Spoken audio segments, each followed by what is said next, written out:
Welcome to the channel. Thank you everyone for tuning in. So on this video, I'm going to unbox two new San Martin watches. One is actually brand new and one has been out for a while, and it's a bit of a, not a reissue, but they've added some new color options. So I really wanted to have a good look at one of these. So let's open these out. And as you guys know, San Martin has been pumping out quite a lot of watches recently. So one watch I wanted to revisit was the Ranger homage.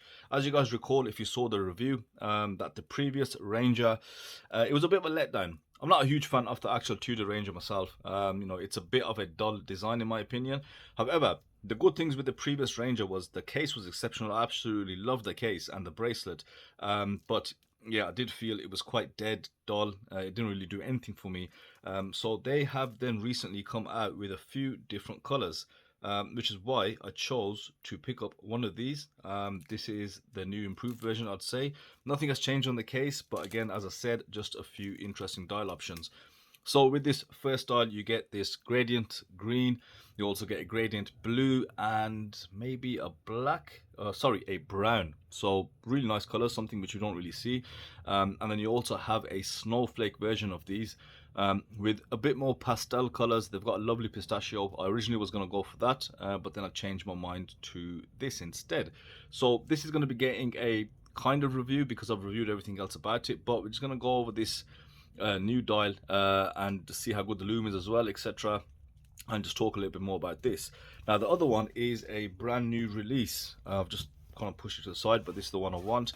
And initially I thought it was a bit of a cross between an MM300 and an Omega in terms of what it's homaging. However, upon close inspection, maybe it's a bit closer to the new Planet Ocean Ultra Deep, but it doesn't have those ultra deep dimensions. Initial impressions, I'm quite taken back by just how small the watch is. It seems to be very compact. So we'll do a just unboxing on this one, give you guys a quick once over, and I will revisit this for a full review. And this one also comes in a few different colors. I think you've got this gradiented blue. You've also got colors similar to the Ultra Deep, which is why I am kind of thinking that this is homaging that. And they both have NH35s, they both have sapphire, both are stainless steel. These don't come in the PT5000 option or the SW200. So let's go ahead, let me unwrap these watches. We'll talk a bit more about this and also have a quick first impression look on this. So this is the SN0036. A very nice looking watch. In the pictures, it looks huge. I don't know why. For some reason, it looks absolutely humongous in the pictures. Maybe because they're very close and they're concentrating on, this asymmetrical style case. But in hand, I'm very pleased. It's much smaller. I think the dimensions are around 42 millimeters in diameter, 14 mil thick case, 48 millimeter lug to lug. With not female end links, but they don't come out too far, to be honest, and that brings out to 51 mil.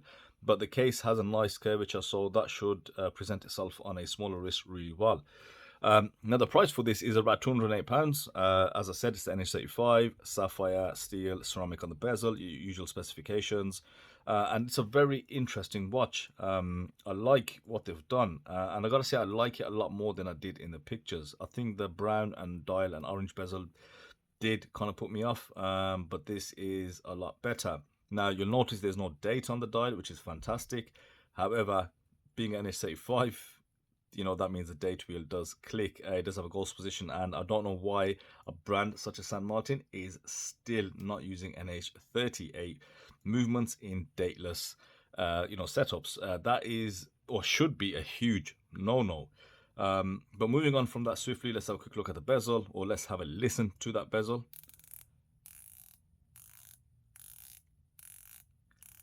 What is that? There's I don't know if it comes across on the mic, but there's a very annoying and very distant, like a ring in the background once you rotate this. Yeah, I don't know what that is, but aside from that, the bezel moves perfectly fine. It's not as smooth as the usual bezels, quite clicky as you guys probably can hear. But aligned, it doesn't move around. It's got very nice machining around that bezel edge, polished cutouts, very smooth. The case, as always, exceptionally fine on the brushing. My finger is just rolling off that. Edges, you know, I like to look at edges on San Martins, and you know, no edges on the case. They've refined the case, the edge a bit. Maybe it's taken me whinging so much for them to kind of make that better. Because we know not a lot of people whinge about San Martin. Now, one thing I will say about the dial, I like these new gradient dials that we are seeing, but I don't want them to just stick to one thing. The problem with San Martin is their finishing is exceptional. Everything is top quality, but I'm going to be a Mona. The dial game has been not that good, right? In comparison to the other homage brands out there, the dial game has been lacking. They've got very plain, simple, dead, dull, boring dials, call them what you will. But this is very interesting. I like it. It's got a bit of depth. There's a little gradient to it. It's also matte. Now, bracelet wise, I like the bracelet. Very nice, smooth brushing. You've got these chamfered edges all over. So look at these edges right there, polished. Gives the bracelet a very smooth feel. Again, that brushing is phenomenal, and the clasp is the new clasp, which is the the extendo on the fly adjustment. Very well built, solid. Look at those clicks, or hear those clicks. And the usual San Martin clasp.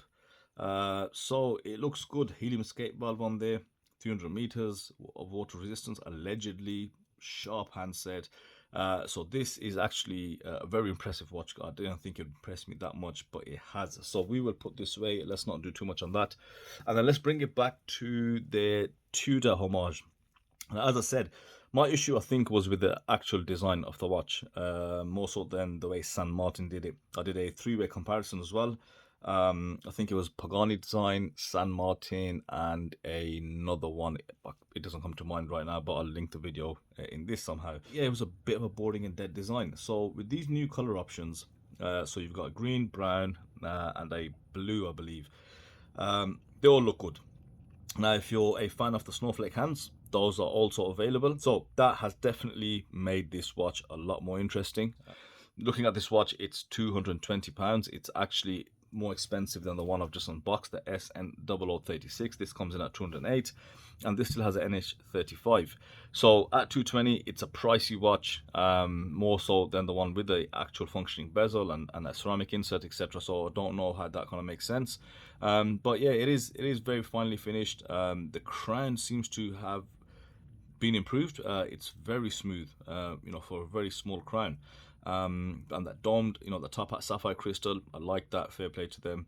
Again, that soft brushing along the case, and in comparison to the one I've just looked at, this does have that fine edge on there. Not sharp, but just a prominent edge. Yeah, put quite a lot of people off the Ranger homage from San Martin, because the case is lovely. It fits really good on wrist. But now with the more interesting dial options, I would definitely consider this, and I'll put it in, if I did an AliExpress video, in a couple of weeks, I'll definitely put it as one of the picks to go for. Looks much better, much more interesting. And let's see how well they've done the loom, and then we can put this one away. With regard to the loom, solid, nothing to complain about. The numerals which are applied do have much thicker loom applied. It's all fully even. You'll tell there's a slight difference on the handset because the handset isn't thick, so therefore you can't layer that loom on there. But it's no issue. It's fully present. I've had some poor examples of loom from San Martin in the past, but since then they've kind of made every watch as good as the others. So with regards to this SN0107, it's definitely one to consider now. I do recommend this. The case, bracelet, everything is great, which I liked in the first version. Now, as I said, much more interesting with around 6 different dial options. So take your pick. I really do like the brown one as well, but I went with this gradient green, or like a moss green. Brilliant shade as well, and it just makes for a nicer way, and that red tip on the second hand does also stand out. So that's it for this video today, guys. I will come back to you and do a full review on the SN0036, so make sure you stay tuned for that. And I've got a few other watches coming in, so I'll be quite busy for the next few weeks. Thanks again. I'll see you on the next video.